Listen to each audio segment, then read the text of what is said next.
కడప జిల్లా అధికారులకు నమస్కారం. గత ప్రభుత్వంలో కుంటుపడిన అభ్యంతరాలు తెలిపిన పనులను త్వరితగతిన పూర్తి చేయాలి. కడప నగర అభివృద్ధికి పాటుపడాలని కోరుకుంటున్నాము.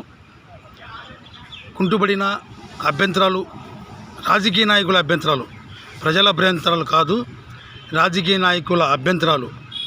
ఒకటి, సుందరీకరణలో మాసాపేట సర్కిల్ నుంచి అల్మాస్పేట రోడ్డు వరకు సుందరీకరణ పని ఆగిపోయింది. అక్కడ కూడా రోడ్లు వెడల్పు చేయాలి. మరొకటి, అప్సరా సర్కిల్ నుంచి చిన్నచోకు పోలీస్ స్టేషన్ వరకు సుందరీకరణ జరగలేదు, రోడ్డు విస్తరణ జరగలేదు, అక్కడ కూడా చేయాలి. మరొకటి, ఇందిరాగాంధీ సర్కిల్ నుంచి ఎన్టీఆర్ సర్కిల్ వరకు అంటే కిర్చన్ లైన్ అభివృద్ధి జరగలేదు, అక్కడ కూడా అభివృద్ధి చేయాలి, రోడ్లు విస్తరణ జరగాలి. మరొకటి, కృష్ణా సర్కిల్ నుంచి గోకుల్ సర్కిల్ వెళ్ళే మార్గ మధ్యంలో ఒక హోటల్ ఉంది.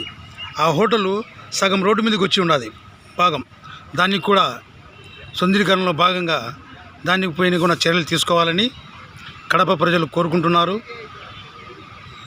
కడప నగర కమిషనర్, కలెక్టర్ గారు దీని మీద స్పందించి త్వరగా నిర్ణయం తీసుకొని కడప అభివృద్ధికి సుందరీకరణలో భాగమవుతారని ఆశిస్తున్నాం. అస్సలాము అలైకుం రహమతుల్లాహి వబరకాతుహు.